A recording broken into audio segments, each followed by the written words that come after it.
Diabetes एक chronic condition है जो धीरे धीरे हमारे ऑर्गन्स को ख़राब कर देती है।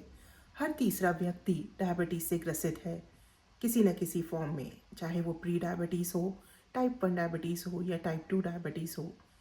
In India, in 2019, the number was estimated to be 77 million people affected with diabetes. और यही बढ़कर एस्टिमेट लगाया जा रहा है कि 2045 में 134 मिलियन पीपल डायबिटीज़ के शिकार होंगे। डायबिटीज़ अपने साथ बहुत सारे कॉम्प्लिकेशंस लाती है, ऑर्गन्स ख़राब कर देती है, जैसे nerve damage, kidney damage and I complications. पर इसके साथ ही साथ वो अपने साथ फाइनेंशियल बर्डन लाती है, increase rate of morbidity and mortality. So यह जानना बहुत ज़रूरी है कि क्या हम डायबिटीज़ के डेंजर जोन में तो नहीं हैं, कहीं हमें प्री डायबिटीज़ तो नहीं है। इसके लिए हमारे को ब्लड शुगर लेवल्स पता करने बहुत ज़्यादा ज़रूरी हैं।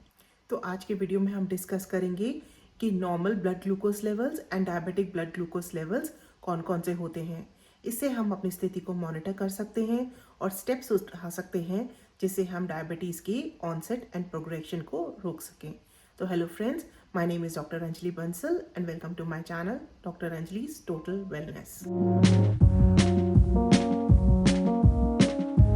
Fasting blood glucose normal individuals में less than 100 milligrams per decilitre होता है।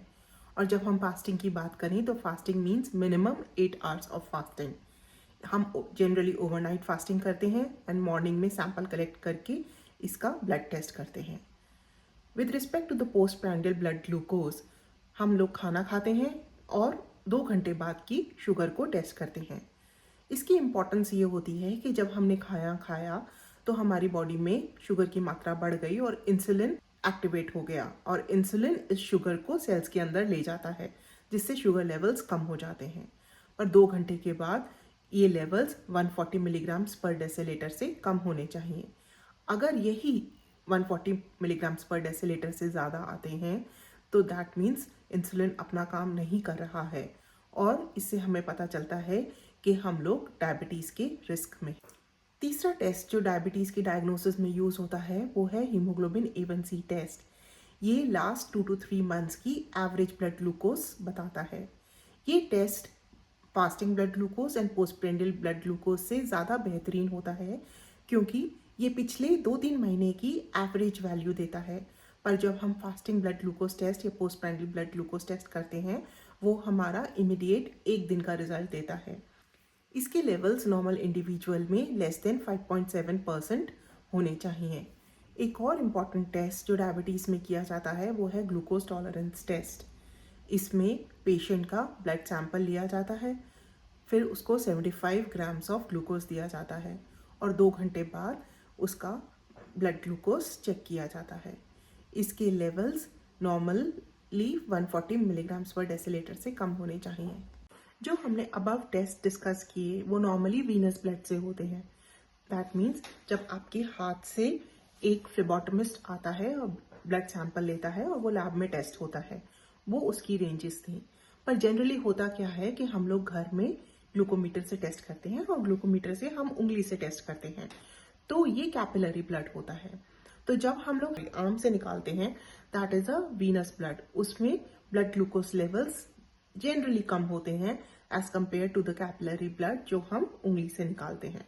तो ग्लूकोमीटर की रेंज डिफरेंट होती है।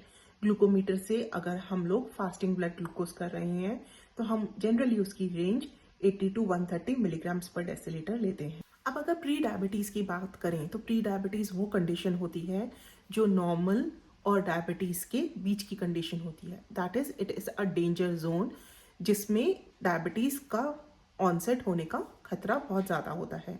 लेकिन अच्छी बात यह होती है कि अगर आप इस स्टेज में प्रिकॉशंस ले लें तो प्री डायबिटीज़ में चेंज नहीं होगी। तो प्री डायबिटीज़ के बहुत सारे रिस्क फैक्टर्स होते हैं जैसे वज़न ज़्यादा होना या ओबेसिटी होना या फिर फैमिली हिस्ट्री होना, जेस्टेशनल डायबिटीज़ या फिर अदर डायबिटिक सिम्टम्स जैसे बार बार बाथरूम जाना, ज़्यादा भूख लगना, ज़्यादा प्यास लगना।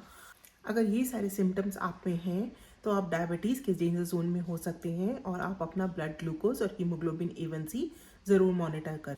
प्री डायबिटीज़ में fasting blood glucose 100 to 125 milligrams per decilitre के बीच में होती है और post prandial blood glucose 140 to 200 milligrams per decilitre के बीच में होती है। हीमोग्लोबिन A1C 5.7 to 6.4 की रेंज में होती है। मेरे पास बहुत सारे क्वेश्चंस आते हैं कि हमारा हीमोग्लोबिन A1C 5.6 या 5.7 है तो क्या हमें प्री डायबिटीज़ है। अगर रेंज से देखें तो it's on the border line, but I would suggest कि आप lifestyle intervention such as healthy eating and exercise start कर दें एंड अपना haemoglobin A1C every 6 months to 1 year monitor करें। तो आई होप आपको आज की ये इन्फॉर्मेशन अच्छी लगी होगी। अगर वीडियो से वैल्यू मिली है तो प्लीज़ लाइक ज़रूर कर दें, इससे मुझे मोटिवेशन मिलेगी आपके लिए नए और बेहतरीन टॉपिक्स पर वीडियो बनाने के लिए। और चैनल पे नए हैं तो सब्सक्राइब ज़रूर कर लें। Thank you for listening. See you in the next one.